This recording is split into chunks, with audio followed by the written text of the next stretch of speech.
ને સદા પ્રણામ.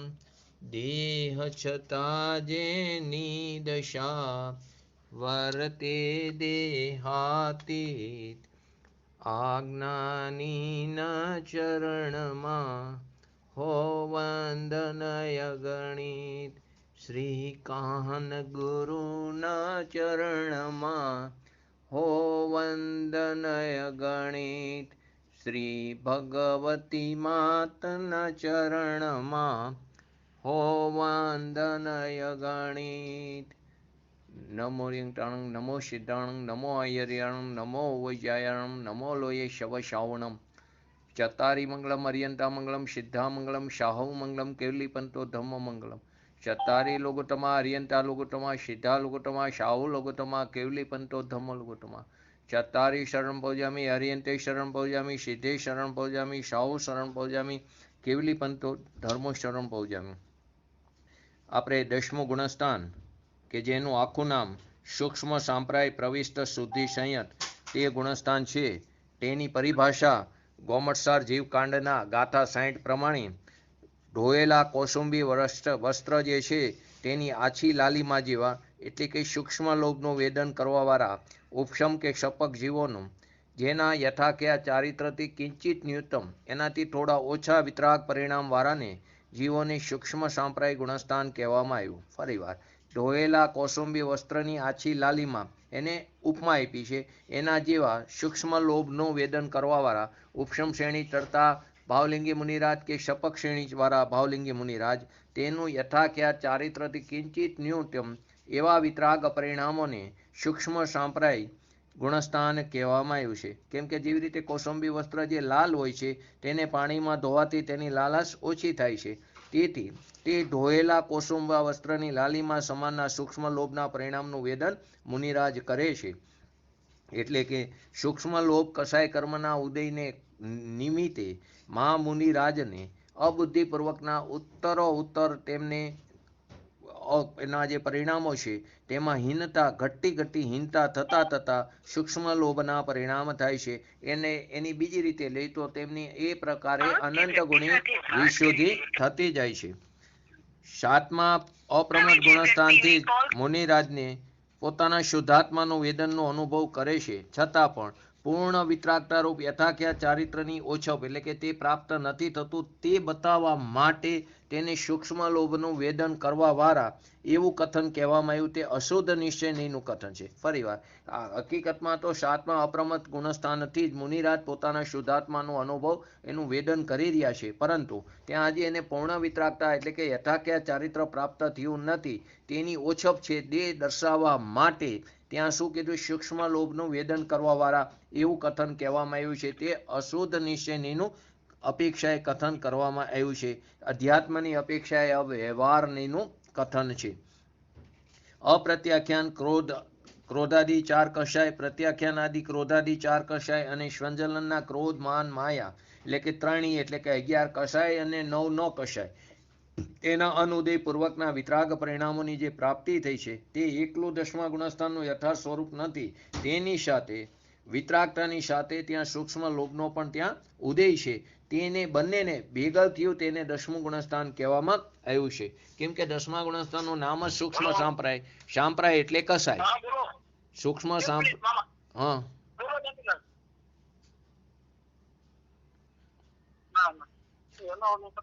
10મા ગુણસ્થાનનું નામ જ સૂક્ષ્મ સાંપ્રાય છે. સાંપ્રાય શબ્દનો અર્થ શું થાય છે? કસાય થાય છે.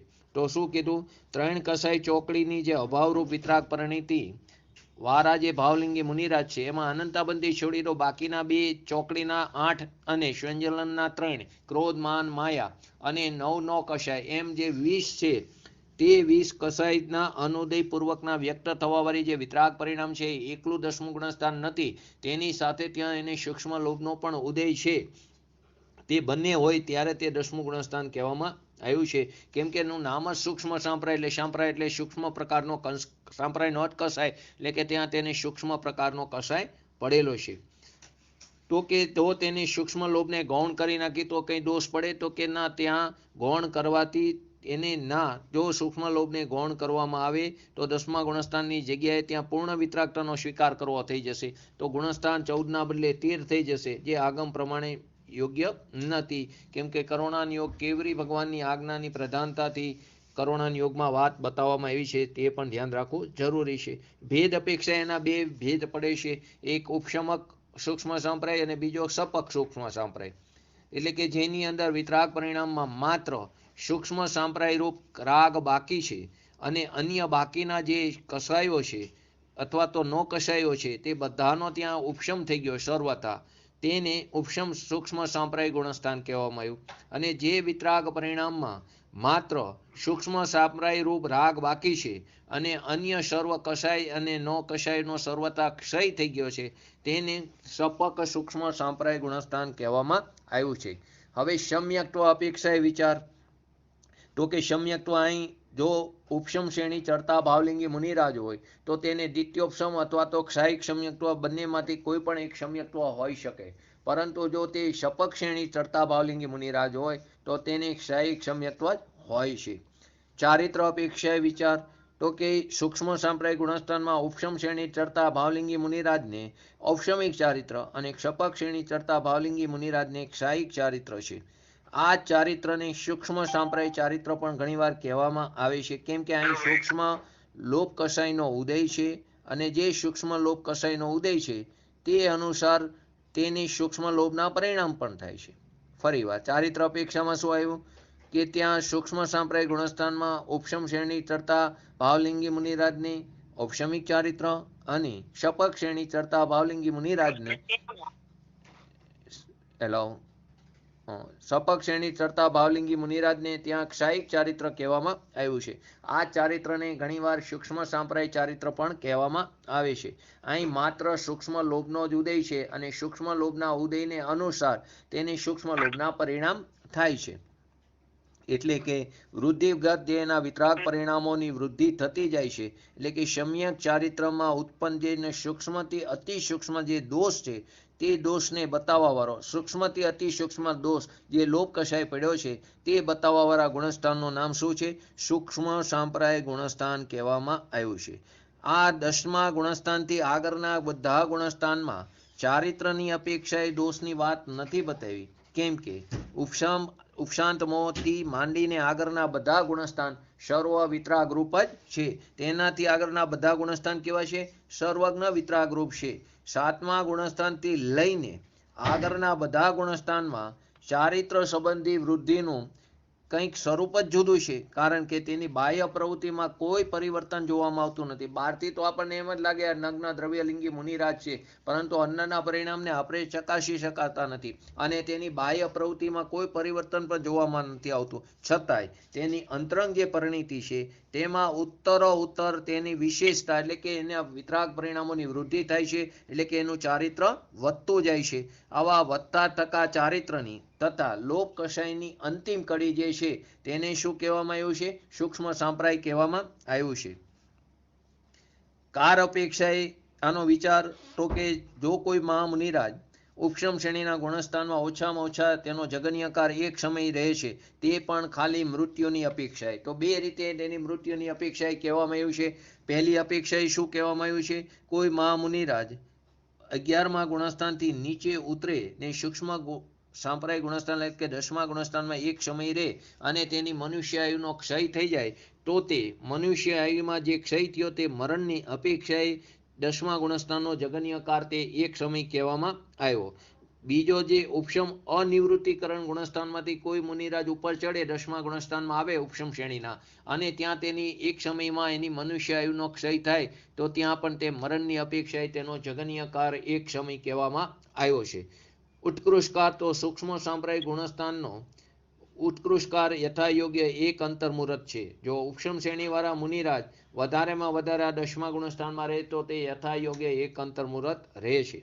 સૂક્ષ્મ એવી રીતે સપક શ્રેણી ચડતા ભાવલિંગી મુનિરાજ જે 10મા ગુણસ્થાનમાં છે તેનો ઉત્કૃષ્ટ કાર તે કેટલો છે? યથાયોગ્ય એક અંતર્મુહૂર્ત છે. સપક શ્રેણી ચડતા ભાવલિંગી મુનિરાજના ત્યાં જગન્યકાર કે મધ્યમકાર હોતો નથી. ખાલી ઉપસમ શ્રેણી ચડતા ભાવલિંગી મુનિરાજનો ત્યાં જગન્યકાર અને મધ્યમકાર છે. તો મધ્યમકાર કેટલો? તો કે ઉપસમ શ્રેણી ચડતા જે ભાવલિંગી મુનિરાજ છે તેના મરણની અપેક્ષાએ એક સમય એનો જગન્યકાર કીધો અને તેનો ઉત્કૃષ્ટકાર યથાયોગ્ય એક અંતર મુહૂર્ત કીધું. તો એક સમયથી એક સમય ઉમેરો ત્યાંથી લઈને યથાયોગ્ય જે એક અંતર મુહૂર્ત છે ત્યાં સુધીના વચ્ચેના જેટલા પણ ભેદ પડે છે સમયના, તે બધા શું છે? તે તેના મધ્યમકાર છે. ગમનાગમન, તો કે ગમનાગમન કેવી રીતે થાય છે? તો કે જે ઉપસમ શ્રેણીવાળા જે ભાવલિંગી મુનિરાજ છે તે ઉપરની બાજુ જાય તો સુશાંત મોહ ગુણસ્થાન એટલે કે 11મા ગુણસ્થાનમાં જ ગમન કરે છે. અહીં બે પ્રકારના ભેદ પડશે, ઉપસમના અને શપકના. ઉપર જવા માટે પણ 9મા ગુણસ્થાનમાં ઉપર જવા માટે ભેદ નહોતા, તે નિયમથી 10મામાં આવે છે. પરંતુ ઉપસમ શ્રેણીમાં અહીં 10મા ગુણસ્થાનથી ઉપસમ શ્રેણી ચડવાવાળા ક્યાં જાય? નિયમથી 11મા ગુણસ્થાનમાં જ ગમન કરે છે. અને શપક શ્રેણીવાળા તે ઉપર જાય તો તે નિયમથી 12મા ગુણસ્થાનમાં જાય. અહીં ભેદ પડે છે. ઉપસમ શ્રેણીવાળા 11મામાં જાય અને શપક શ્રેણીવાળા ક્ષીણમો એટલે કે 12મા ગુણસ્થાનમાં તે ગમન કરે છે. ઉપસમ શ્રેણીથી ઉતરતા સમયે જે સૂક્ષ્મ સાંપ્રાય મુનિરાજ જે તે 10મા ગુણસ્થાનથી નીચે તે 9મા ગુણસ્થાનમાં અનિવૃત્તિકરણ ગુણસ્થાનમાં ઉપસમ શ્રેણીના અનિવૃત્તિકરણ ગુણસ્થાનમાં તેમનું ગમન થાય છે. અને શપક શ્રેણીવાળા જે મુનિરાજ છે ભાવલિંગી મુનિરાજ તે નીચે ઉતરતા નથી, તેનું ગમન ખાલી એક ઉપર 12મા ગુણસ્થાનમાં થાય છે. અને મરણની અપેક્ષાએ વિગ્રહ ગતિમાં જાય તો તે 4થા ગુણસ્થાનમાં તેમનું ગમન થાય છે. અહીં પ્રશ્ન થયો કે શપક શ્રેણી ચડતા ભાવલિંગી જે મુનિરાજ છે તે ઉપશાંત મોહ ગુણસ્થાનમાં કેમ ગમન નથી કરતા? તે સીધો કૂદકો મારીને કેમ 12મા ગુણસ્થાનમાં જાય છે? કે ત્યાં 10મા ગુણસ્થાનમાં જે શપક શ્રેણી ચડતા જે ભાવલિંગી મુનિરાજ છે તેની ચારિત્ર મૌન્ય કર્મનો ત્યાં ક્ષય થઈ ગયો હોય, અર્થાત નાશ કરતા કરતા તે પૂર્ણ વિતરાગતાને એક અંતર મુહૂર્તની અંદર અલ્પકાળમાં તે પ્રાપ્ત કરે છે. તેથી તે નિયમથી તે 12મા ગુણસ્થાનમાં જ ગમન કરે છે, 11મા ગુણસ્થાનમાં તે આવતા નથી. ત્યાં તેને ચારિત્ર મૌન્યનો છેલ્લે છે સૂક્ષ્મ લોપ છે તેનો પણ ત્યાં એને ક્ષય થઈ જાય છે. ત્યાં તેને સત્તામાં પડ્યા નથી, સત્તામાં જ નથી તો ત્યાં એનો ઉપશમ થવાનો પ્રશ્ન જ નથી આવતો. ત્યાં તેનો ક્ષય થઈ જાય છે. ક્ષય થતો હોવાથી તે એક અંતર્મુહૂર્તની અંદર તે પૂર્ણ વિતરાગતાને પ્રાપ્ત કરે એવા 12મા ગુણસ્થાનમાં ક્ષીણમોહી ગુણસ્થાનમાં તે ગમન કરે છે. તે 11મા ગુણસ્થાનમાં આવતા નથી. કેમ કે શપક અને ઉપશમ બંનેનો માર્ગ કેવો છે? પરસ્પર વિરુદ્ધ છે. પ્રશ્ન શું હતો? શપક શ્રેણી જે ચડવાવાળા ભાવલિંગી મુનિરાજ છે તે 11મા ગુણસ્થાનમાં કેમ નથી આવતા? તે 11મા ગુણસ્થાનમાં એટલે નથી આવતા કે જેમને શપક શ્રેણી ચડવાવાળા જે ભાવલિંગી મુનિરાજ છે તેમને ત્યાં સૂક્ષ્મ લોભનો ત્યાં ક્ષય થઈ ગયો છે. ક્ષય થઈ ગયો છે એટલે કે કસાયનો ક્ષય થઈ ગયો છે, ચારિત્રમૌન્ય કર્મનો ક્ષય થઈ ગયો છે. સત્તામાં નથી પડ્યા તો ઉપશમ કેવી રીતે થવાના છે? તો તે સીધા એક અંતર્મુહૂર્તની અંદર પૂર્ણ વિતરાગતાને જે પ્રાપ્ત કરે છે અને તે ક્ષીણમોહ ગુણસ્થાનમાં જાય છે. અને શપક અને ઉપશમ બંનેનો માર્ગ પરસ્પરથી કેવો છે? નિયમથી અલગ અલગ છે, ભિન્ન ભિન્ન છે. આપણે ગમનાગમનમાં ગમનની વાત કરી. હવે આગમન. તો આગમન ઉપશમ શ્રેણીવાળા 10મા ગુણસ્થાન ભાવલિંગી મુનિરાજનું આગમન ક્યાંથી થાય છે? તો એક તો 9મા ગુણસ્થાનમાં અનિવૃત્તિકરણવાળા જે ઉપશમ શ્રેણીવાળું ગુણસ્થાન છે ત્યાંથી તેનું આગમન થાય છે 10મામાં. અને એક પાછા ઉતરતી વખતે 11મામાંથી તેનું 10મામાં આગમન થાય છે. એટલે ઉપશમ શ્રેણીવાળા ભાવલિંગી મુનિરાજના આગમન બે જગ્યાએથી થાય. એક તો તેનું નીચેથી આગમન થાય તો 9મા ગુણસ્થાનમાં, અને ઉપરથી પાછા ઉતરતી વખતે આગમન થાય તો 11મા ગુણસ્થાનમાંથી તેનું આગમન થાય છે. અને શપક શ્રેણીવાળા જે ભાવલિંગી મુનિરાજ છે તેનું આગમન ખાલી 9મા ગુણસ્થાનવાળા અનિવૃત્તિકરણ શપક શ્રેણીનું જે ગુણસ્થાન છે ત્યાંથી જ આગમન થાય છે. કેમ કે એકવાર એ 10મામાં શપક શ્રેણીવાળા આવ્યા, તે એકવાર શપક શ્રેણી ચડ્યો તે નિયમથી 8, 9, 10 અને 12, 13, 14 એટલે મુક્ત દશાને તે પ્રાપ્ત કરે છે, તે પાછા આવતા નથી. તેથી તેનું આગમન તો ખાલી ક્યાં થાય? નીચેથી થાય છે 9મા ગુણસ્થાનમાંથી. એટલે ઉપશમવાળાનું આગમન બે જગ્યાએથી થાય, 9માંથી પણ થાય અને ઉતરતી વખતે 11મામાંથી પણ થાય. અને શપકવાળાનું આગમન ખાલી એક જ જગ્યાએથી 9મામાંથી થાય છે. વિશેષ અપેક્ષા. તો કે ત્યાં આપણે જે આગળ 4 આવશ્યક કાર્ય જોયા હતા તે અહીં પણ જોવા મળે છે. જે અનંત ગુણી વિશુદ્ધિ જે હર સમયે થાય છે તે એક આવશ્યક કાર્ય. બીજું આવશ્યક કાર્ય સ્થિતિબંધ અપસરણનું, ત્રીજું આવશ્યક કાર્ય પ્રશસ્ત પ્રકૃતિનો અનુભાગ બંધ અનુભાગ પ્રતિ સમય વધતો જાય છે અને અપ્રશસ્ત પ્રકૃતિનો અનુભાગ બંધ પ્રતિ સમય ઘટતો જાય છે. આ 4 આવશ્યક કાર્ય અહીં પણ જોવા મળે છે ને સતત જોવા મળે છે. બીજું વિશેષ અપેક્ષા, 10મા ગુણસ્થાનને નામને અનુસાર જ ત્યાં 10મામાં સૂક્ષ્મ લોભનો કસાયનો ઉદય રહેશે.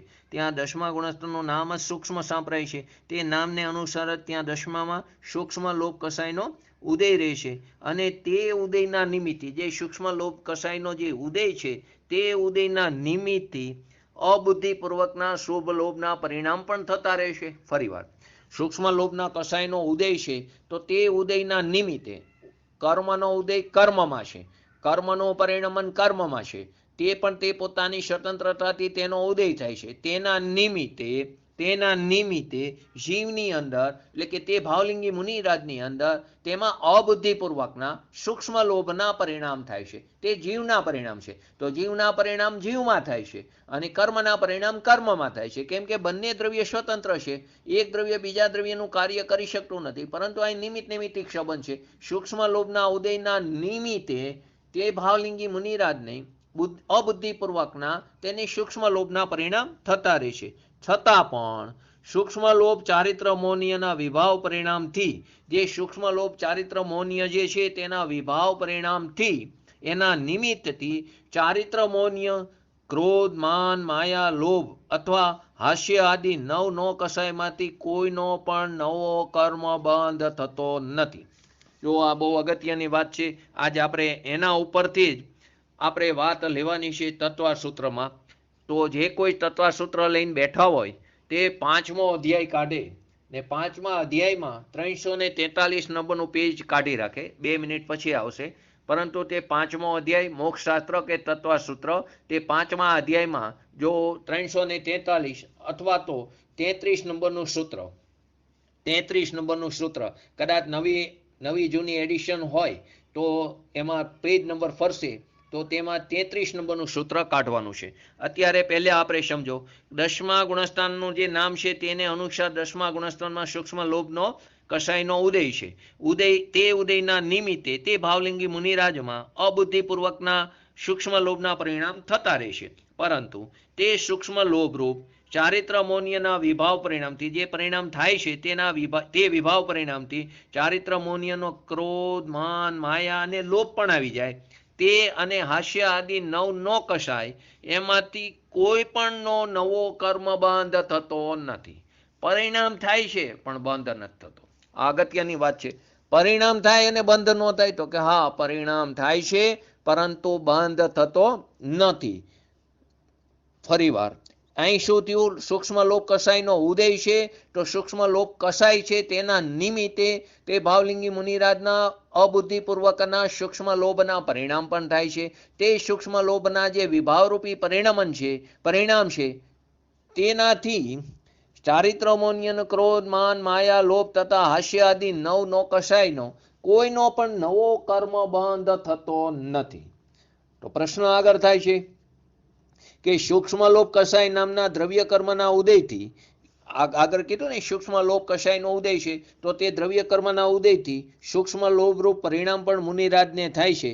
એવી સ્થિતિમાં ઓછામાં ઓછા સૂક્ષ્મ લોભનો બંધ તો થવો જ જોઈએ ને. તેને સૂક્ષ્મ લોભ પરિણામ થાય છે તો એને ઓછામાં ઓછો સૂક્ષ્મ લોભનો તો બંધ થવો જોઈએ ને. બાકીનો ન થાય તો બરાબર, કે સૂક્ષ્મ લોભ કસાયના નિમિત્તે ભાવલિંગી મુનિરાજને અબુદ્ધિપૂર્વકના સૂક્ષ્મ લોભ પરિણામ તો થાય છે, તો કે પરિણામ થાય છે તો તેને કારણે સૂક્ષ્મ લોભનો બંધ તો થવો જોઈએ ને. આપ નવા કર્મ બંધ ન થવાની વાત કેમ અને ક્યાં આધારે કરો છો? પ્રશ્ન શું કર્યો છે? ફરીવાર, સૂક્ષ્મ લોભ કસાયનો અહીં તમે ઉદય કહો છો, દ્રવ્ય કર્મનો કસાયનો, તેના ઉદયને કારણે તેના નિમિત્તે સૂક્ષ્મ લોભના પરિણામ ભાવલિંગી મુનિરાજને થાય છે. તો એવી સ્થિતિમાં ઓછામાં ઓછા સૂક્ષ્મ લોભનો તો બંધ થવો જોઈએ ને. તમે નવા કર્મબંધની ના પાડો છો તે કેમ અને ક્યાં આધારે?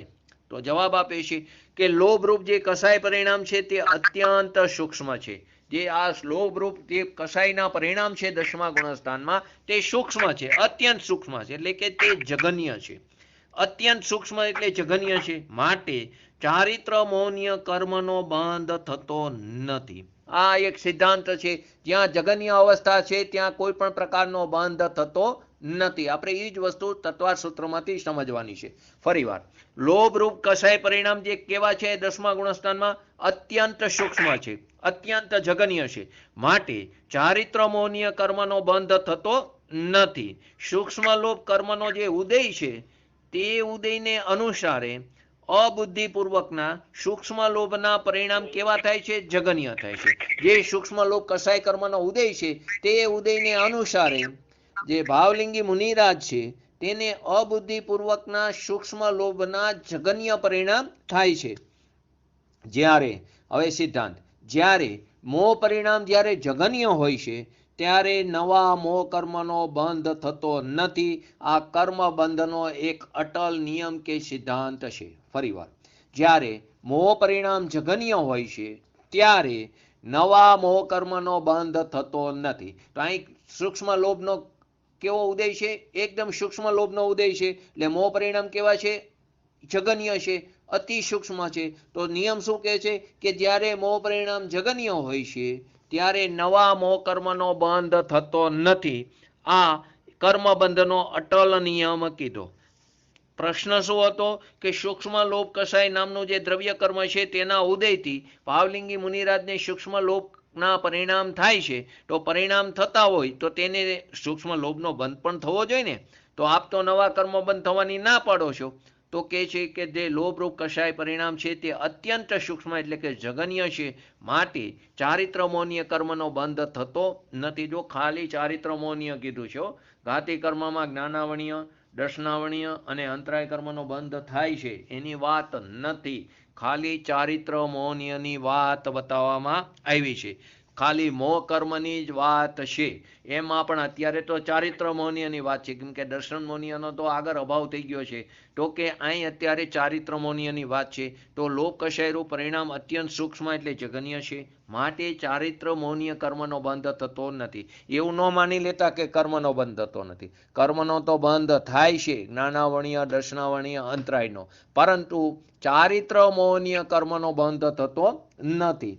કેમ કે સૂક્ષ્મ લોભ કર્મના ઉદય અનુસાર જે અબુદ્ધિપૂર્વકના એની સૂક્ષ્મ લોભના જે પરિણામ થાય છે તે એકદમ જગન્ય છે. તો નિયમ શું કહે છે? જ્યારે મોહ પરિણામ જગન્ય હોય છે ત્યારે નવા મોહ કર્મનો બંધ થતો નથી. જો મોહ પરિણામ પણ મોહના કીધા, મોહના પરિણામ જગન્ય હોય ત્યારે નવો મોહ કર્મનો બંધ થતો નથી. આવો કર્મનો બંધનો એક અટલ નિયમ છે. આગળ, જો જગન્ય ભાવરૂપ સૂક્ષ્મ લોભ થવા ઉપર પણ જો નવા સૂક્ષ્મ લોભ કર્મનો બંધ થતો રહેશે તો જીવને ક્યારે પણ મુક્તિની પ્રાપ્તિ થશે નહીં.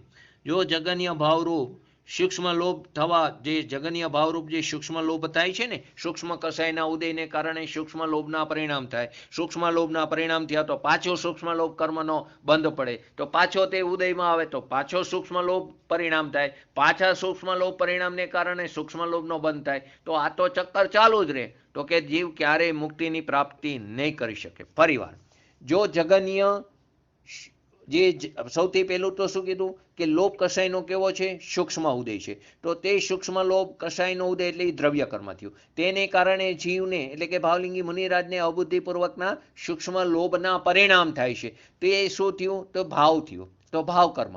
તો દ્રવ્ય કર્મના નિમિત્તે તેને શું થયું? નવા ભાવ કર્મનો બંધ પડ્યો. પરંતુ અહીં જે ભાવ કર્મનો બંધ પડ્યો એટલે કે સૂક્ષ્મ લોભરૂપી જે પરિણામ થયા તે જગન્ય પરિણામ થયા છે. એટલે મોહના પરિણામ જ્યારે જગન્ય થાય એટલે કે રાગ દ્વેષ આદિ જે પરિણામ છે, મોહનો પરિણામ, મોહનીય કર્મનું, તે જગન્ય પરિણામ થાય તો નવા મોહ કર્મનો બંધ થતો નથી. હવે જો જગન્ય ભાવરૂપ જે સૂક્ષ્મ લોભ થાય છે એને કારણે જો નવા સૂક્ષ્મ લોભ કર્મનો બંધ પડે એટલે નવા દ્રવ્ય કર્મનો બંધ પડે. તો નવા દ્રવ્ય કર્મનો બંધ થાય તો તેને અનુસાર પાછા નવા ભાવ કર્મ રૂપી પરિણામ ચાલુ થાય. તેને કારણે પાછા નવા દ્રવ્ય કર્મનો બંધ થાય. તો આ ચક્કર તૂટતું નથી. તો નિયમ શું બતાવે છે કે જો નવા મોહ પરિણામ જગન્ય હોય તો નવા મોહ કર્મનો બંધ થતો નથી. એટલે સૂક્ષ્મ લોભથી પણ જો સૂક્ષ્મ લોભનો બંધ માનશો તો સૂક્ષ્મ લોભનો ઉદય ચાલુ જ રહેશે અને સૂક્ષ્મ લોભનો બંધ થતો જ રહેશે. તો જીવને ક્યારેય મુક્તિની પ્રાપ્તિ થશે નહીં. માટે પંચાસ્તિકાયની 103 નંબરની ટીકામાં બતાવવામાં આવ્યું છે કે જે કર્મબંધની પરંપરાનું પ્રવર્તન કરવાવાળી રાગદ્વેષ પરિણીતિને છોડે છે, એટલે કે કર્મબંધની પરંપરાનું જેને કારણે કર્મબંધની પરંપરા ચાલુ રહેશે, તો તેનું કારણ કોણ છે? રાગદ્વેષ. તો નિમિત્ત કારણ તો રાગદ્વેષ પરિણીતિને જે પુરુષ છોડે છે, એટલે કે તે પુરુષ વાસ્તવમાં રાગાદી રૂપી ચિકાસ, રાગાદી રૂપી જે ચિકાસ છે તે તેની જીર્ણ થાય. જીર્ણ થાય એટલે જગન્ય થાય છે. એવી સ્પર્શ ગુણની પર્યાય રૂપ ચિકાસ, કેમ કે હવે પૂતગલની વાત આવી ને તો અહીંયા સ્પર્શ ગુણ આવશે. ફરીવાર, કર્મબંધની પરંપરાનું પ્રવર્તન કરવાવાળા રાગદ્વેષની પરિણીતિ, જે કર્મબંધ છે તે પૂતગલ છે, રાગદ્વેષની પરિણીતિ છે તે જીવમાં થાય, તે જીવ દ્રવ્ય છે. તો કે રાગદ્વેષની પરિણીતિને જે છોડે છે, એટલે કે જેને રાગદ્વેષ આદિ રૂપી જે ચિકાસ છે તે કેવી થાય છે? જીર્ણ થાય છે, જગન્ય થાય છે. તેથી એવો તે સ્પર્શ ગુણની પર્યાય રૂપ ચિકાસ, તે પૂતગલની વાત છે. પૂતગલમાં જે બંધ થાય છે તે સ્પર્શ ગુણને કારણે થાય છે. પૂતગલના જે વિશેષ ગુણ છે ને, સ્પર્શ, રસ, ગંધ, વર્ણ, શબ્દ આદિ, તો તેમાં ખાલી પૂતગલને બંધ થાય છે તે સ્પર્શ ગુણને કારણે. એ આપણે સમજવાનું છે. તો કે તે સ્પર્શ ગુણની પર્યાય રૂપ ચિકાસ, તો જે જ્યારે જગન્ય ચિકાસની સન્મુખ જ્યારે પરમાણુ થાય છે ને, ત્યારે તેને બંધ થતો નથી. એટલે કે એને સ્પર્શ ગુણને કારણે બંધ થાય છે, પરંતુ એમાં પણ એની જગન્ય ચિકાસની સન્મુખ જ્યારે થાય છે ત્યારે સ્પર્શ ગુણમાં બેને કારણે થાય બંધ. એક ચિકાસને કારણે, એક લુખાસને કારણે. એટલે આપણે એને સ્નિગ્ધ અને રૂક્ષ કહીએ છીએ. તો કે તે બેની વાત બતાવી છે. તેમાં જગન્ય ચિકાસને જ્યારે સામે એની સન્મુખ જે પરમાણુ છે તે નવા ભાવિ બંધથી તે પરામુખ થાય છે. તેવી જ રીતે જીવ દ્રવ્ય જેના રાગદ્વેષ આદિ જીર્ણ થઈ ગયા છે, જગન્ય થઈ ગયા છે, એવો પુરુષ નવા ભાવ બંધથી વિમુખ થાય છે, પરામુખ થાય છે. એટલે ગુણની સન્મુખ વર્તા થકા પરમાણુની જેમ ભાવિ બંધથી પરામુખ વર્તા થકા, એટલે પૂર્વ બંધથી છૂટતા થકા, તે અગ્નિ તપ જે જળની જે સ્થિતિ છે, અગ્નિમાં તપાયેલા જળ કેવું હોય છે? એકદમ ગરમ હોય છે. તેની જે દુઃસ્થિતિ છે તે સમાન જે દુઃખ છે તેનાથી તે પરિમુક્ત થાય છે. તેનાથી તે કેવા થાય છે? પરિમુક્ત થાય છે. એટલે શું કીધું? કે જે પરમાણુ જે સ્પર્શ ગુણની જે જગન્ય ચિકાસની સામે છે એની સન્મુખ છે, તેને નવો ભાવ, તેને નવા સ્કંદરૂપી બંધ થતો નથી. તે પૂર્વ બંધથી છૂટે છે. એટલે કે અગ્નિમાં જે તપાયેલું જે પાણી જે છે તેની સ્થિતિ જે દુઃસ્થિતિ છે તે સમાન જે દુઃખ છે આપણને સંસારનું, તેનાથી તે પરિમુખ થાય છે.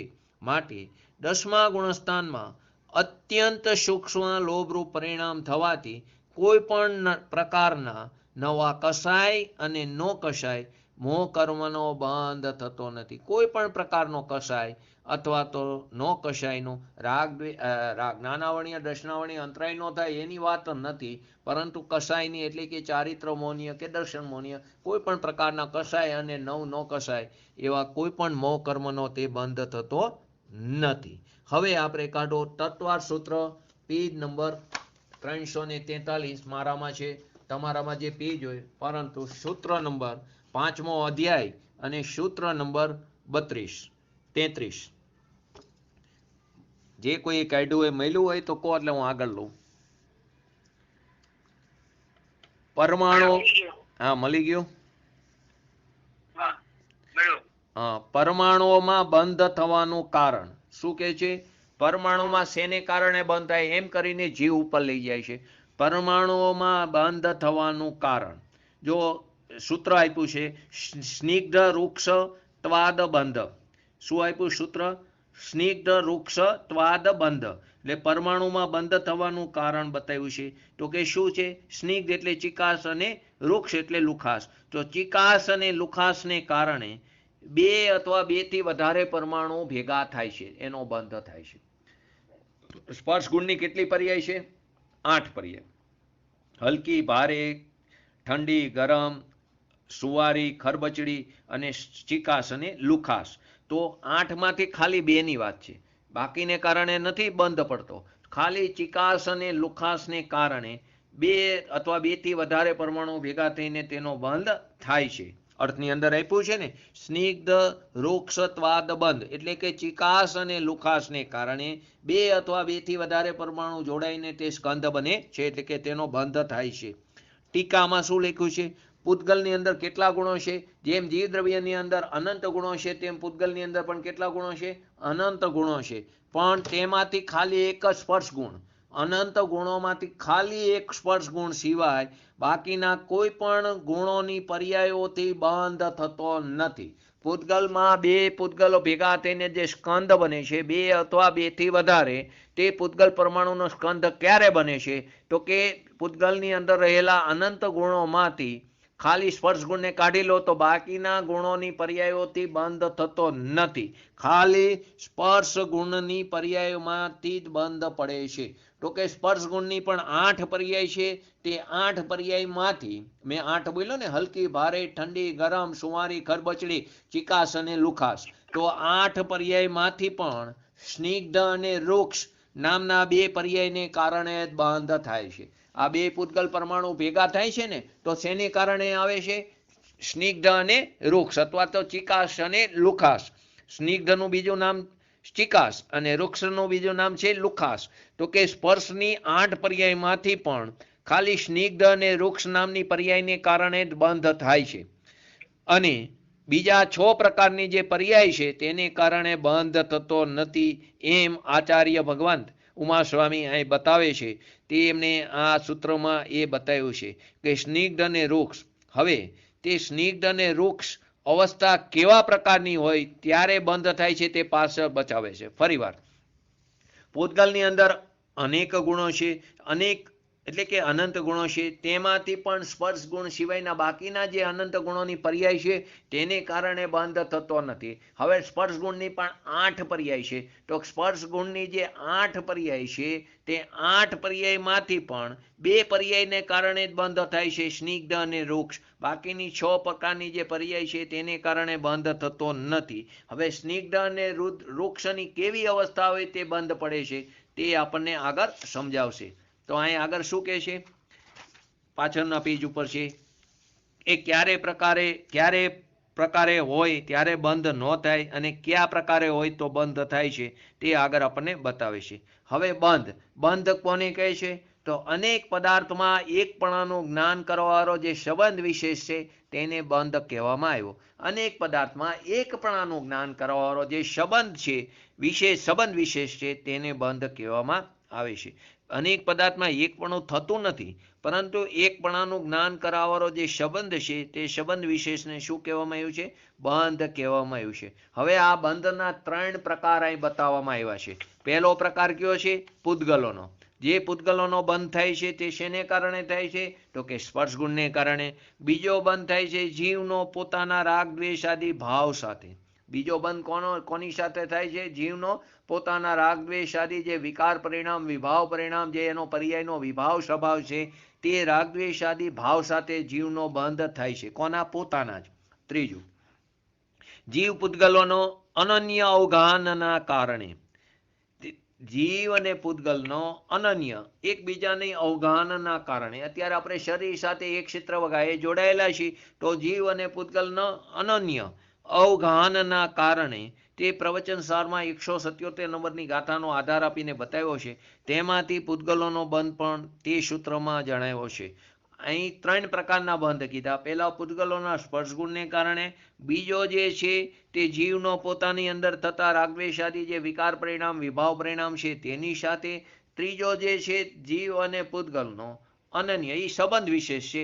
જીવ અને પૂતગલોનો અનન્ય અવગાહનના કારણે ત્યાં જીવ અને પૂતગલ તેનો ખરેખર તો બંને ભિન્ન દ્રવ્ય છે, પરંતુ ત્યાં એકબીજાની અનન્ય અવગાહના છે. જીવ શરીરને આપે છે, શરીર જીવને અવગાહના આપે છે. તે પ્રકારનો જે બંધ છે તે ત્યાં બતાવવામાં આવે છે.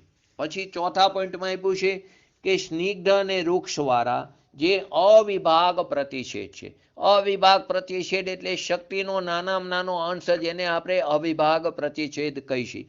તો સ્નિગ્ધ અને વૃક્ષ નામની જે બે પર્યાય છે સ્પર્શ ગુણની, તેના જે અવિભાગ પ્રતિષેધ છે તેને ગુણ કહેવાય. એને અહીંયા ગુણ કીધો છે. તો આ ગુણ એટલે આપણો દ્રવ્ય ગુણ વાળું ગુણ નથી. જો નીચે ફૂટનોટમાં આપ્યું છે ફૂટનોટમાં શું આપ્યું છે? દ્રવ્ય ગુણ પર્યાયમાં આવે છે તે ગુણ અહીં ન સમજવો. અહીં ગુણનો અર્થ સ્નિગ્ધ અને વૃક્ષપણાની શક્તિનું માપ કરવા વાળું સાધન. અહીં ગુણનો અર્થ શું છે કે સ્નિગ્ધ અને વૃક્ષપણાની જે શક્તિ છે તે શક્તિનું માપ કરવા વાળું જે સાધન છે તેને અહીં ગુણ કહેવામાં આવ્યું. અહીં ગુણ એટલે દ્રવ્ય ગુણ પર્યાય વાળો જે ગુણ છે તે નથી. ફરીવાર, તે ગુણ નથી, પરંતુ ગુણનો અર્થ શું છે? સ્નિગ્ધ અને વૃક્ષ નામની જે પર્યાય છે તેનું શક્તિનું માપ કરવા વાળું જે સાધન છે તેને અહીંયા ગુણ કહેવામાં આવ્યો છે. હવે આગળનો પોઈન્ટ એમાં ચોથો વાંચો એટલે ખ્યાલ આવશે. સ્નિગ્ધ અને વૃક્ષપણાના જે અવિભાગ પ્રતિછેદ છે, શક્તિનો જે એનો નાનામાં નાનો અંશ છે, તેને શું કહેવામાં આવ્યું? એનું માપવાનું સાધન થયું. તેને શું થયું? શક્તિનો નાના, આપણે કેમ કારનું નાનામાં નાનું માપ શું? સમય. તો સમયથી જ માપ નીકળે છે. તો કે અવિભાગ જે પ્રતિછેદ એનો નાનામાં નાનો અંશ છે તેને એની શક્તિ થઈ, તેને શું કીધું? ગુણ કીધું. 1, 2, 3, 4, 5, 6 વગેરે એવા સંખ્યાત, અસંખ્યાત કે અનંત સ્નિગ્ધ ગુણરૂપે તથા વૃક્ષ ગુણરૂપે એક પરમાણુ પરિણમે છે. એક પરમાણુ છે તે આવા અસંખ્યાત, સંખ્યાત, અનંત અથવા 1, 2, 3, 4 એવા અનંત સ્નિગ્ધ ગુણરૂપે પણ પરિણમે તથા વૃક્ષ ગુણરૂપે પણ એક પરમાણુ પરિણમે છે. તો પાંચમા પોઈન્ટમાં આપે છે સ્નિગ્ધનો સ્નિગ્ધની સાથે અને વૃક્ષનો વૃક્ષ સાથે. સ્નિગ્ધનો કોની સાથે થાય છે? સ્નિગ્ધ સાથે. અને વૃક્ષનો વૃક્ષ સાથે. અને ત્રીજું બતાવે છે તે બંનેનો એકબીજા સાથે પણ બંધ થાય. સ્નિગ્ધનો સ્નિગ્ધ સાથે પણ બંધ થાય, વૃક્ષનો વૃક્ષ સાથે પણ બંધ થાય, અને તેનો પરસ્પર એકબીજા સાથે પણ બંધ થાય. થાય છે પૂતગલમાં બંધ આ બેને કારણે, સ્નિગ્ધ અને વૃક્ષ નામની પર્યાયને કારણે. 8માંથી બાકીની 6 પર્યાયને કારણે હલકી, ભારે, ઠંડી, ગરમ, સુંવારી, ખરબચડી એને કારણે બંધ થતો નથી, પરંતુ સ્નિગ્ધ અને વૃક્ષ નામની પર્યાયને કારણે બંધ થાય છે. તેમાં સ્નિગ્ધનો સ્નિગ્ધ સાથે બંધ થાય, વૃક્ષનો વૃક્ષ સાથે બંધ થાય, સ્નિગ્ધ અને વૃક્ષ સાથે બંધ થાય, વૃક્ષનો સ્નિગ્ધ સાથે બંધ થાય, તેનો પરસ્પર એકબીજા સાથે બંધ થાય છે. તો કે બંધ ક્યારે થતો નથી. અહીં અત્યારે બંધ ન થયો ને, મોહ કર્મનો કેમ બંધ ન થયો? તો આ કેમ બંધ થતો નથી વાત સમજાવે છે. તો કે જો અર્થની અંદર પહેલા સૂત્ર શું છે? ન જગન્ય ગુણાનામ.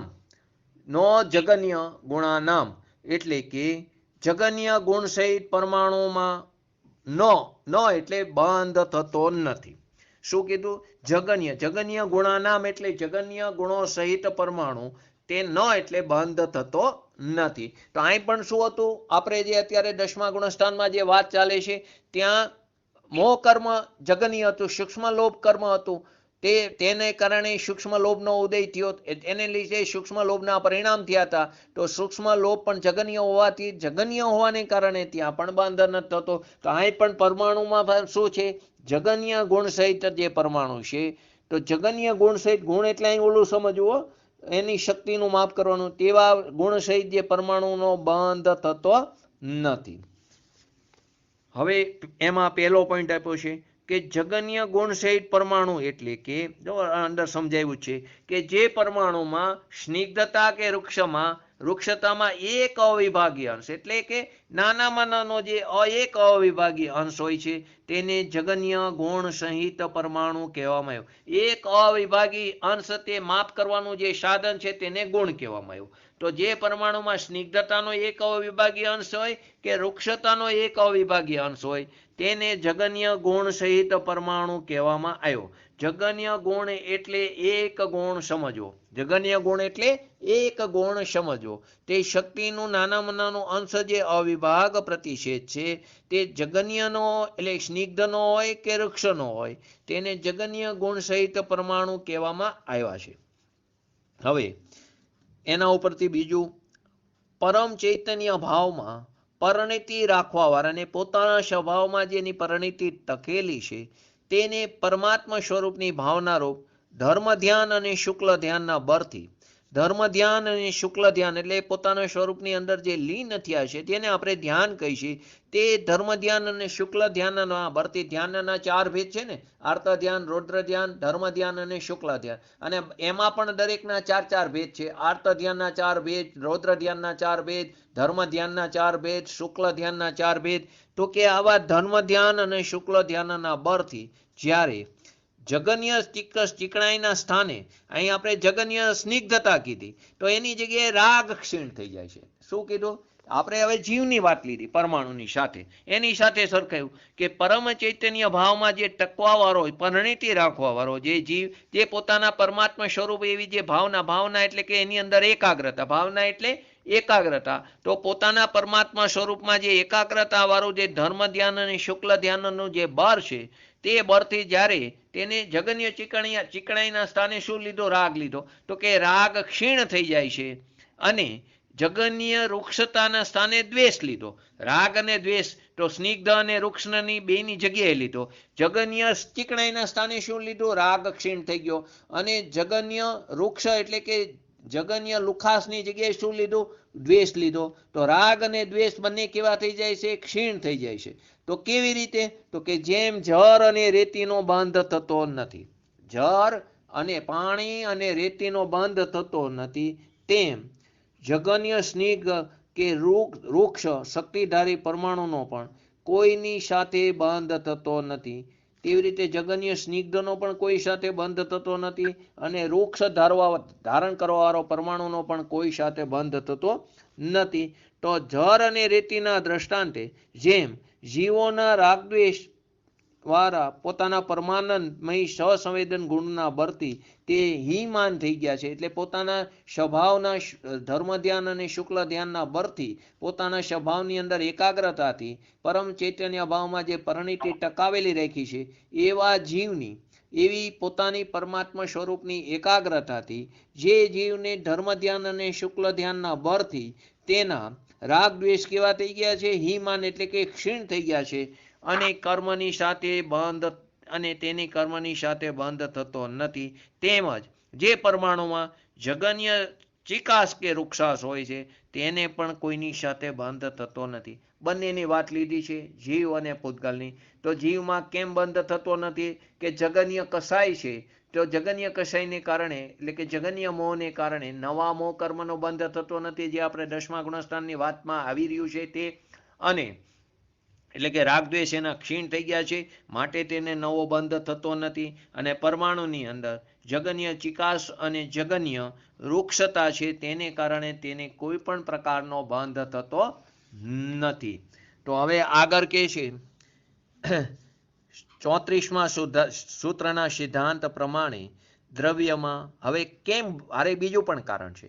દ્રવ્યમાં પોતા સાથે એકપણું તે બંધનું કારણ. જ્યાં બેપણું થાય ને, જ્યાં દ્વૈત થાય ને ત્યાં બંધ થાય. જ્યારે એકપણું હોય ને, અદ્વૈતપણું હોય ને ત્યારે બંધ થતો નથી. તો એ વસ્તુ સમજાવે છે કે દ્રવ્યમાં પોતા સાથે એકપણું તે બંધનું કારણ નથી. પોતામાં એકરૂપ છે, એકપણું છે, તે બંધનું કારણ નથી થતું, પરંતુ તેમાં બેપણું એટલે કે દ્વૈતપણું થાય છે ત્યારે બંધ થાય છે. ત્યારે તેમાં બેપણું થાય છે ત્યારે એટલે કે દ્વૈત ઊભો થાય છે ત્યારે બંધ છે. પરંતુ અદ્વૈતપણું છે, એકરૂપપણું છે, ત્યારે તેમાં બંધ થતો નથી. જીવની વાત છે, દ્રવ્યમની પણ વાત છે, એટલે બધા જીવ અને પૂતગલ બધાની વાત આવી જાય છે. તો આત્મા પોતે કેવો છે? એક ભાવ સ્વરૂપ છે. આત્મા કેવો છે? પોતે એક ભાવ એટલે એક સ્વભાવ સ્વરૂપ છે, પરંતુ તેમાં રાગ દ્વેષ રૂપી જે પરિણમનથી તેમાં દ્વૈત ઉત્પન્ન થયું. એક એનો સ્વભાવ ભાવ, એક એનો વિભાવ ભાવ. તો બે પ્રકારના દ્વૈત ઊભા થયા. તો મોહ રાગ દ્વેષ રૂપી પરિણમનથી તેમાં દ્વૈત ભાવ ઊભો થયો અને તે કારણે તેને બંધ થયો. તો નિયમ શું આવ્યો?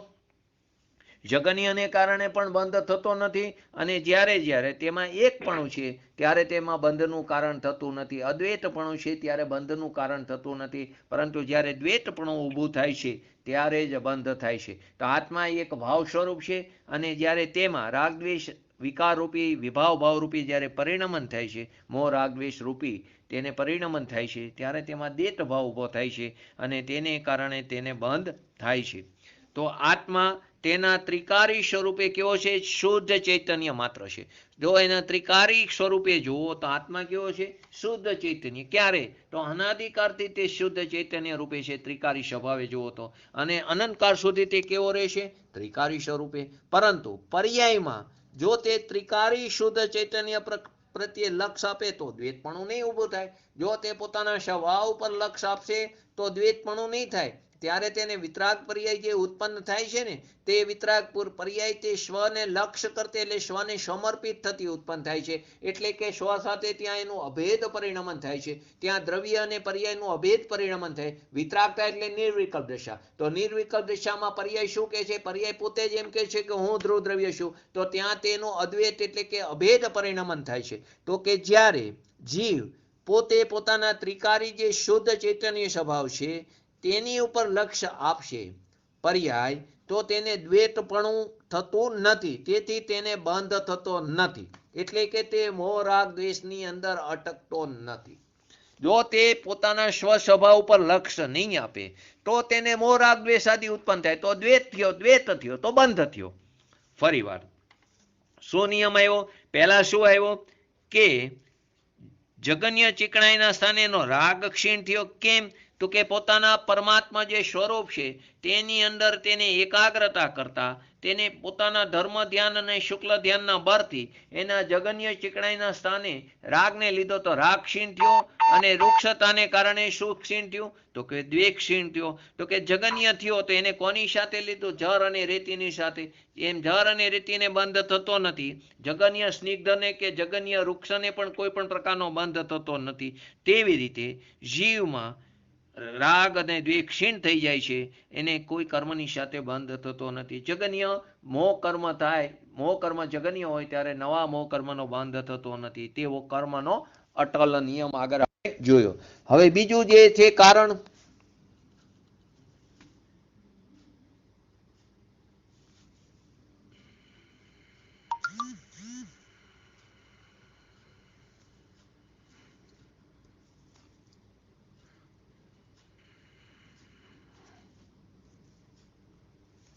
બીજું જે કારણ છે, પહેલું કારણ કયું કીધું? બંધ ક્યારે થતો નથી.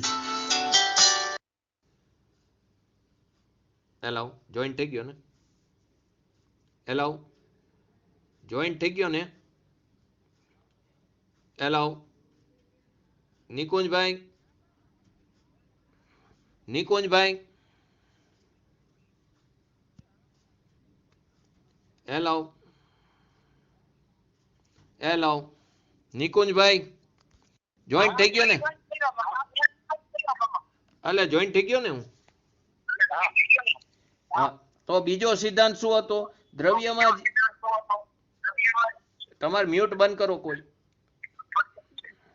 દ્રવ્યમાં જ્યારે પોતા સાથે એક, હજી કોઈકનો ચાલુ છે, હા, દ્રવ્યમાં પોતા સાથે જ્યારે એકપણું થાય છે ત્યારે તેને બંધ થતો નથી, પરંતુ જ્યારે એમાં દ્વૈતપણું, જ્યારે અદ્વૈત થાય ત્યારે બંધ થતો નથી, પરંતુ પોતા સાથે જ્યારે પોતાનામાં જ્યારે દ્વૈતપણું ઊભું થાય છે ત્યારે જ બંધ થાય છે. આત્મા કેવો છે? પોતે એક સ્વભાવ સ્વરૂપ છે, પરંતુ જ્યારે તેમાં રાગ દ્વેષ વિકાર ભાવ રૂપી પરિણમન થાય છે ત્યારે તેમાં દ્વૈત ભાવ એટલે કે તેનો વિભાવ ભાવ વિકાર પરિણમન થાય છે. તેથી તે દ્વૈતપણું ઊભું થયું, અદ્વૈત ન રહ્યું, દ્વૈત થયો, દ્વૈત ઊભો થયો, તેથી તેને ત્યાં બંધ થાય છે. તો શું કીધું? આત્મા તેના દ્રવ્યના અપેક્ષાએ એટલે કે તેના ત્રિકારી સ્વરૂપે કેવો છે? શુદ્ધ ચૈતન્ય સ્વરૂપ, અને તેના ઉપર પર્યાય લક્ષ્ય કરે છે તો ત્યાં અભેદ પરિણમન થાય છે, ત્યાં દ્વૈત ઊભું થતું નથી. વિતરાગ પર્યાય ઉત્પન્ન થાય. વિતરાગ પર્યાય એટલે નિર્વિકલ્પ રેખા. તો નિર્વિકલ્પ રેખા એટલે કે જેવું દ્રવ્ય છે તેવી જ પર્યાયમાં રચના થઈ જાય છે, એટલે કે પર્યાય પોતે ધ્રુવ,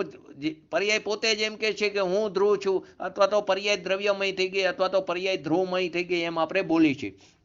એટલે કે ત્યાં દ્વૈતપણું થતું નથી, એટલે કે ત્યાં બંધ થતો નથી, એટલે કે જીવ પોતે રાગ દ્વેષની અંદર અટકતો નથી. જો જીવ મોહ રાગ દ્વેષની અંદર અટકે એટલે કે તેની સાથે એકત્વ કરે તો જ એનો બંધ થાય છે.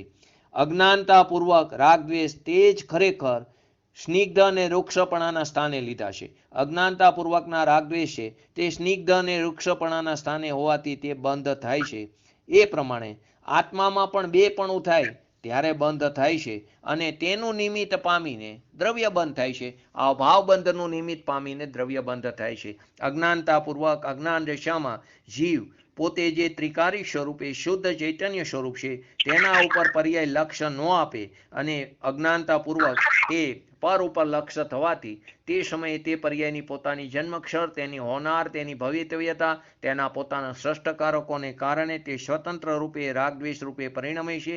ત્યારે તેને બેપણું થવાથી એક ત્રિકારી ચૈતન્ય સ્વભાવ અને એક વિભાવ સ્વભાવ એવો બે પ્રકારનું દ્વૈતપણું થવાથી ત્યાં તેને બંધ થાય છે અને તે બંધનું નિમિત્ત પામીને નવો દ્રવ્ય બંધ થાય છે. આ સિદ્ધાંત પૂતગલમાં પણ લાગુ પડે છે.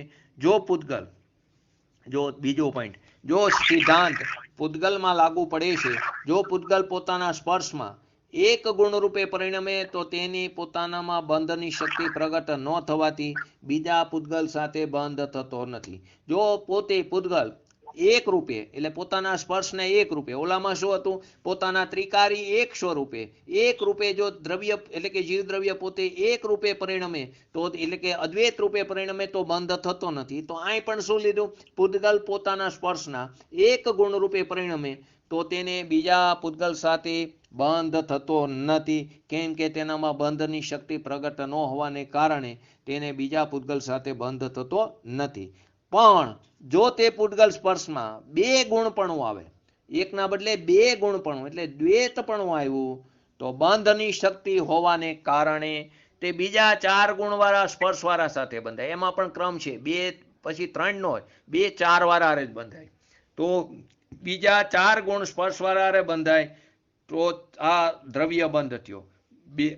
બે ગુણ સ્પર્શના થાય તો તે ચાર ગુણ સ્પર્શવાળા બંધાય કે ચાર ગુણ વૃક્ષવાળા પણ બંધાય.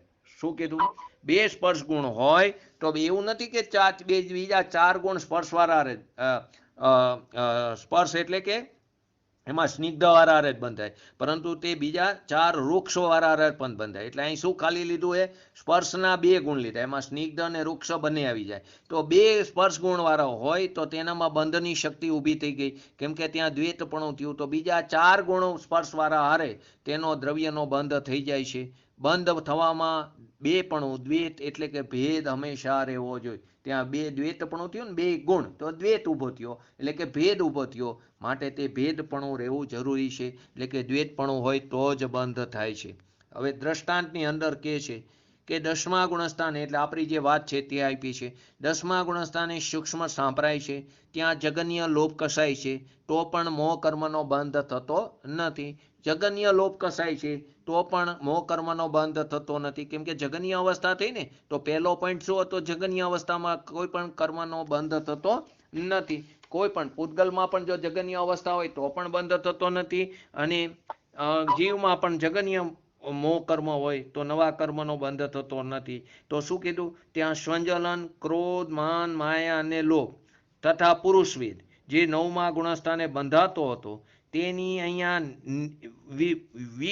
વ્યુતિષ્ઠિ એટલે કે ત્યાં એની અટકી જવું, એટલે કે ત્યાં કર્મનો બંધ ત્યાં અટકો છે, તે કર્મનો બંધ ત્યાં અહીંયા અટકી ગયો છે.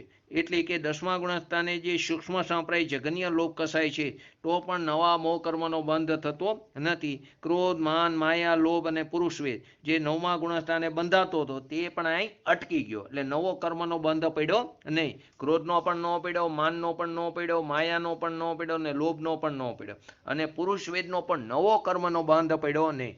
નવો શબ્દ છે, એવું નથી કે ત્યાં અભાવ થઈ ગયો, નવો કર્મનો બંધ પડ્યો નથી. બાકીના કસાયોનો તો ત્યાં શું થઈ ગયો છે, બધાનો અભાવ થઈ ગયો છે, પરંતુ નવા કર્મનો બંધ થતો નથી. તો દ્રષ્ટાંત ઉપરથી સિદ્ધાંત શું થયો કે જીવનો જગન્ય જે લોપ કસાય વિકાર છે તે વિકાર પરિણામ છે, પણ તે જગન્ય હોવાથી તે કારમાણ વર્ગનાને લોભ રૂપે પરિણમવામાં નિમિત્ત કારણ થતું નથી. તો નિમિત્ત છે ને ખરેખર તો ભાવબંધ, તો કે જે ભાવ છે તે નવી કારમાણ વર્ગનાને નિમિત્ત કારણ પણ થતું નથી. ફરીવાર, જીવનો જે જગન્ય લોપ કશાય વિકાર છે પણ તે જગન્ય હોવાને કારણે કારમાણ વર્ગનાને લોભ રૂપે પરિણમવામાં નિમિત્ત કારણ થતું નથી. તે સમયે સ્વંજનન લોપ કર્મની પ્રકૃતિ ઉદય રૂપે હોવા છતાં તેની જગન્યતા નવા મોહ કર્મના બંધનું નિમિત્ત કારણ થતું નથી. તે સમયે લોપ કસાય કર્મની પ્રકૃતિ ઉદય રૂપે હોવા છતાં પણ જગન્ય નવા મોહ કર્મનું એટલે નવા ભાવ બંધનું નિમિત્ત કારણ થતું નથી. પહેલા શું કીધું, જગન્ય લોપ કસાય વિકાર એટલે કે નવો જે જગન્ય ભાવ કર્મ છે તે દ્રવ્ય કર્મને નિમિત્ત કારણ નો થયું. અને નવું અને જે સંજલન દ્રવ્ય કર્મ છે તે ઉદય રૂપે હોવા છતાં તેની જે જગન્યતા છે તે નવા મોહ કર્મના બંધનનું નિમિત્ત કારણ થતું નથી. એટલે નવા ભાવ કર્મના બંધનનું નિમિત્ત કારણ થતું નથી.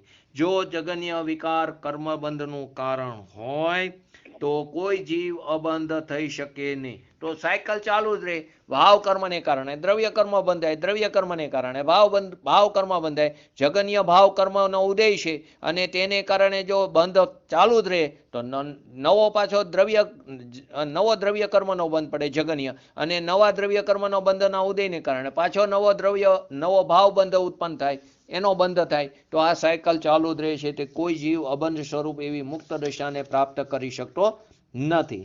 હવે પાછળનું પેજ 346. બંધ ક્યારે થતો નથી તેનું વર્ણન. તો કે ગુણોની સમાનતા હોય ત્યારે સમાન જાતિવાળા પરમાણુની સાથે બંધ થતો નથી. એટલે શું કીધું? ગુણોની સમાનતા હોય ત્યારે, એટલે બે ગુણવાળા હોય અને સામે બે સમાન જાતિવાળા હોય, એટલે વૃક્ષવાળા રે હોય, પણ બેની ગુણ કેવા હોય? સમાન. પાછા બેની હારે ચાર હોય તો થાય, પરંતુ ગુણોની સમાનતા હોય અને સાથે સમાન જાતિવાળા પરમાણુ હોય તો બંધ થતો નથી. જો એક્ઝામ્પલ આપ્યું છે, બે ગુણવાળા સ્નિગ્ધ પરમાણુનો બીજા બે ગુણવાળા સ્નિગ્ધ પરમાણુ સાથે બંધ થતો નથી. એટલે શું થયું? સમાન જાતિ પણ થઈ, સ્નિગ્ધતા અને ગુણ પણ કેવા થયા? સમાન થયા. બે સમાન થયું, ગુણોની સમાનતા અને જાતિ પણ સમાન. તો બે ગુણવાળા સ્નિગ્ધ પરમાણુનો બીજા બે ગુણવાળા સ્નિગ્ધ પરમાણુ સાથે બંધ થતો નથી, અથવા તેવા સ્નિગ્ધ પરમાણુનો તેટલા જ ગુણવાળા હારે વૃક્ષ પરમાણુ સાથે પણ બંધ થતો નથી. એ શબ્દ પણ આ સૂત્રમાં કયો નથી, પરંતુ ઉપરના સૂત્રમાં જે ન શબ્દ છે તે માત્ર કોની સાથે લાગુ પડે છે? કે સમાનતા સાથે અને સમાન જાતિના પરમાણુ સાથે. ફરીવાર, ગુણોની જે સમાનતા છે તે અને સમાન જાતિવાળા પરમાણુનો તેની સાથે તેનો બંધ થતો નથી. બે સ્નિગ્ધ ગુણના પરમાણુનો બીજા બે સ્નિગ્ધ પરમાણુ સાથે બંધ થતો નથી. અથવા તમે એમ કહો કે સ્નિગ્ધ પરમાણુનો તેટલા જ ગુણવાળા વૃક્ષ પરમાણુ હારે બંધ થતો નથી, તે આ સૂત્રમાં કીધું નથી. અહીં જે ન શબ્દ છે તે ખાલી ઉપર માટે જ લાગુ પડે છે. તો એના ઉપરથી શું પ્રગટ થાય છે? ગુણોની વિષમતામાં સમાન જાતિવાળા તથા ભિન્ન જાતિવાળા પૂતગલોનો બંધ થાય છે. ગુણોની વિષમતામાં એટલે કે બે કે વધારે ગુણ સ્નિગ્ધતા તેમજ બે કે વધારે ગુણ વૃક્ષતાના સમાનપણે હોય ત્યારે બંધ થતો નથી. એમ માટે ગુણ સામ્ય પદ પણ સૂત્રની અંદર બતાવવામાં આવ્યું છે. તેની માટે શું શબ્દ મૂક્યો છે? ગુણ સામ્ય. ત્યાં ન શબ્દ નથી મૂક્યો. ગુણ સામ્ય પછી શું લખ્યું છે? સદ્રશનામ. જે સૂત્ર છે 35 નંબરનું, તેની સાથે શબ્દ શું મૂક્યો છે? ગુણ સામ્યે સદ્રશનામ. એટલે કે બે અથવા વધારે ગુણ સ્નિગ્ધતાના તેમજ બે કે વધારે ગુણ વૃક્ષતા બેના સમાનપણે હોય ત્યારે તે બંધ થતો નથી. એ બતાવવા માટે ગુણ સામ્ય શબ્દ મૂકવામાં આવ્યો છે. અને છેલ્લું, બંધ તો ક્યારે થાય છે? બંધ 36 નંબરનું સૂત્ર આપ્યું છે, દ્વિધાધિકાદિ ગુણાનું તો. એટલે કે દ્વિઅધિક એટલે કે બે અધિક ગુણ હોય એવા પ્રકારના ગુણવાળા સાથે જ બંધ થાય છે. એટલે કે જ્યારે એક પરમાણુથી બીજા પરમાણુમાં બે અધિક ગુણ હોય ત્યારે જ બંધ થાય છે. એટલે કે બે ગુણવાળા પરમાણુનો બંધ 4 ગુણવાળા પરમાણુ સાથે થાય, 3 ગુણવાળા પરમાણુનો બંધ 5, બધે વચ્ચે 2નો ફરક રહેવો જોઈએ. 3 ગુણવાળા પરમાણુનો બંધ 5 ગુણવાળા હારે થાય, પરંતુ તેનાથી અધિક કે ઓછા ગુણવાળા હારે પરમાણુ સાથે બંધ થાય નહીં. પરંતુ તેનાથી અધિક એટલે 7 વાળા હારે ન થાય અને 1 વાળા હારે ન થાય, 3 નો 5 વાળા હારે જ થાય. તેનાથી અધિક કે ઓછા ગુણવાળા પરમાણુ સાથે બંધ થાય નહીં. આ બંધ સ્નિગ્ધનો સ્નિગ્ધ સાથે, વૃક્ષનો વૃક્ષ સાથે અને સ્નિગ્ધનો વૃક્ષ સાથે અને વૃક્ષનો સ્નિગ્ધ સાથે પણ થાય છે. આપણે કાલ ફરીવાર લઈશું, ચિંતા ન કરતા. એક પરમાણુથી બીજા પરમાણુમાં બે અધિક ગુણ હોય ત્યારે જ બંધ થાય છે. જેમ કે 2 ગુણવાળા પરમાણુનો બંધ 4 ગુણવાળા હારે, પછી 2 ગુણ પરમાણુનો બંધ 6 વાળા હારે ન થાય, 2 નો 4 હારે જ થાય. 3 નો 5 પરમાણુ વાળા થાય, એનાથી અધિક કે ઓછા પરમાણુ વાળા એનો બંધ થતો નથી. અને આ બંધ સ્નિગ્ધનો સ્નિગ્ધારે પણ થાય, વૃક્ષનો વૃક્ષારે પણ થાય, અને સ્નિગ્ધનો વૃક્ષ સાથે અને વૃક્ષનો સ્નિગ્ધ સાથે પણ થાય. તો બે ગુણ અધિકની સાથે મળતી નવી નવી અવસ્થા કેવી થાય છે તે આપણે કાલે લેશું. આખી વસ્તુ કાલે ફરીવાર લેશું. આજમાં કોઈ પ્રશ્ન હોય તો કહો. આપણે વાત એવી હતી, જગન્ય મોહ કર્મને કારણે નવા મોહ કર્મનો બંધ થતો નથી. એના માટે આપણે આ તત્વ સૂત્રના બધા સૂત્રો લીધા. પેજ નંબર 343, એટલે અધ્યાય 5માં સૂત્ર 32 થી સૂત્ર 36 સુધીની વાત, સૂત્ર 33 થી સૂત્ર 36 સુધીની વાત આપણે લીધી, એટલે લઈ રહ્યા છીએ. અને 37ની આપણે બાકી રહી. કોઈ પ્રશ્ન હોય તો કહો. હેલો.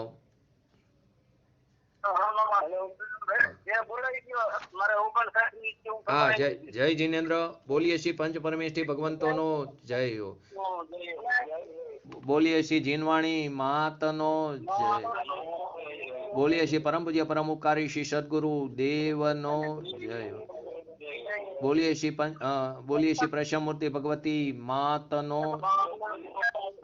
બોલીએ છીએ સનાતન જૈન દિગંબર ધર્મનો જય હો, જય હો.